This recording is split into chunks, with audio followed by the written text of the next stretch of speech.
এবার অমর ২১ বইমেলাতেও ঢুকে পড়ল মৌলবাদীরা। পুলিশের উপস্থিতিতেই বইমেলার একটি স্টলে জিহাদি তাণ্ডব। শুধুমাত্র তসলিমা নাসরিনের লেখা বই রাখার অপরাধে হামলা চালালো কট্টরপন্থীরা। কোনো মতে স্টলে থাকা মুক্তমনা লেখককে উদ্ধার করে ছাড়িয়ে নিয়ে গেল পুলিশ।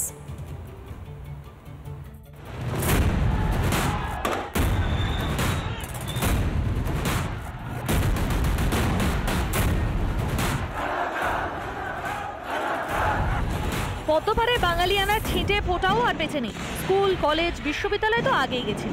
এবার বাংলাদেশের অমর ২১ বই মেলাতেও মৌলবাদের হানা। ঢাকার অমর ২১ বইমেলা প্রাঙ্গণে মৌলবাদীদের হামলা।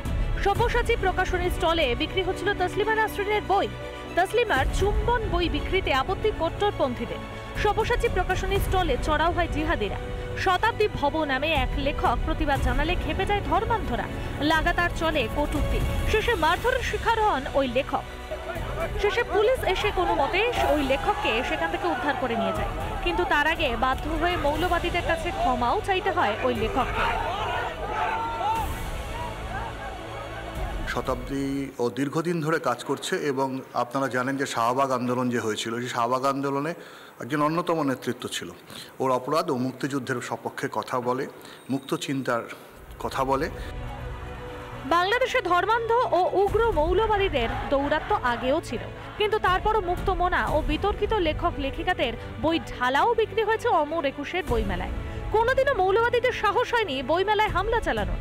ইউনুস জামানায় জঙ্গি জিহাদিদের যে সবকিছুতেই ছাড় দিয়ে রাখা হয়েছে, অমর ২১ বইমেলায় হামলার ঘটনাও সেটাই প্রমাণ করে। মুক্তমনা ও মৌলবাদ বিরোধীদের উপর ক্রমাগত নেমে আসে মৌলবাদের খাঁড়া। আর তারও আগে থেকে হিন্দুদের উপর চলে আসা অত্যাচারও সমানে চলছে। এবার চট্টগ্রামে এক হিন্দু শিক্ষকের সম্পত্তি দখলের জন্য তার বাড়ি ভেঙে গুড়িয়ে দিল কট্টরপন্থীরা। ছাত্রদের সামনে রেখে বাংলাদেশে আদতে যে জামাত, শিবির ও জঙ্গি সংগঠনই হাসিনা বিরোধী আন্দোলন ঘটিয়েছিল তা আজও দিনের আলোর মতো স্পষ্ট। অনেক কাঠখড়পুরি এখন ক্ষমতায় তাদের নিজেদের লোক। তাই গোটা বাংলাদেশ জুড়েই যা খুশি তাই করার লাইসেন্স পেয়ে গিয়েছে হিংস্র জামাত জঙ্গি বাহিনী। রিপাবলিক বাংলা।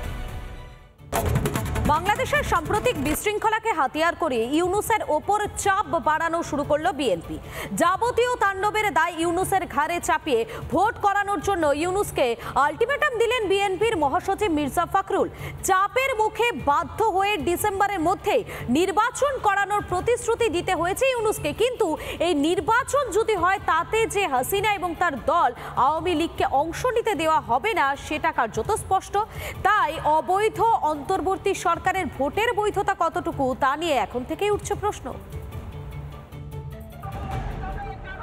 বাংলাদেশের আকাশে বাতাসে কান পাতলেই এখন একটাই খবর, ইউনুসের বিদায় আসন্ন। আলটিমেটাম দিয়েই রেখেছে বিএনপি, জামাত সহ অন্যান্য রাজনৈতিক দলগুলি। পালে ইউনুসের টুটি চেপে ধরে বৈষম্য বিরোধী ছাত্র আন্দোলনের নেতারাও।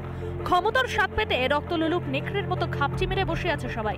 সবার একটাই লক্ষ্য, হাসিনার ফেলে যাওয়া প্রধানমন্ত্রীর কুর্সি দখল। ইউনুসের বিদায় আসন্ন। দিনমজুর থেকে বিত্তবান সবাই বলছে দেশে একটা পরিবর্তন আসছে। কিন্তু ক্ষমতা দখল করতে গেলে তো নির্বাচনের দরকার। এদিকে ইউনুস সংস্কার করতে হবে বলে যতটা পারা যায় নির্বাচন পিছিয়ে দিতে মরিয়া। তাই বাংলাদেশের সাম্প্রতিক তাণ্ডব পরিস্থিতিকে হাতিয়ার করে ইউনুসের উপর চাপ বাড়াতে শুরু করেছে বিএনপি। এই যে ঘটনাগুলো ঘটেছে এর দায় সরকার এড়াতে পারেন না। সরকারের বিভিন্ন যে প্রতিষ্ঠানগুলো আছে, বিভিন্ন যে বাহিনীগুলো আছে, তাদের সামনেই এই ঘটনাগুলো একের পর এক ঘটেছে। চাপে পড়ে ইউনুসকেও প্রতিশ্রুতি দিতে হয়েছে এই বছর ডিসেম্বরের মধ্যেই নাকি নির্বাচন হবে বাংলাদেশে। কিন্তু ক্ষমতার মোহ যেভাবে আষ্টে পৃষ্ঠে বেঁধে ফেলেছে ইউনুসকে, আদেও কি নির্বাচন করানোর ইচ্ছে আছে তার? প্রধান উপদেষ্টা এবং তার সঙ্গে যারা ছিলেন তারা আমাদেরকে আশ্বস্ত করেছেন যে অতি দ্রুত তারা নির্বাচনের ব্যবস্থা করছেন। বলেছেন যে ডিসেম্বরের মধ্যে নির্বাচনের ব্যবস্থা করে তারা কাজ করছেন। এদিকে নির্বাচন হলেও আওয়ামী লীগকে যে ভোটে লড়তে দেওয়া হবে না, বারবার জোর দিয়ে এই কথা বলেছে বৈষম্য বিরোধী ছাত্র আন্দোলনের নেতারা। এমনটা হলে সেই নির্বাচনকে কি আদেও নিরপেক্ষ বলা যায়? আন্তর্জাতিক মহলেও এমন ভোটের কি কোনো রকম বৈধতা থাকবে? ডিপ স্টেট ও ইউএসএইডের টাকায় কৃত্রিম আন্দোলন ঘটিয়ে ক্ষমতাচ্যুত করা হয়েছে শেখ হাসিনাকে। এমনকি খোঁজ পাওয়াও যায়নি তাঁর পদত্যাগপত্রের। তাই ইউনূস অন্তর্বর্তী সরকারে আসাটা একইভাবে অবৈধ।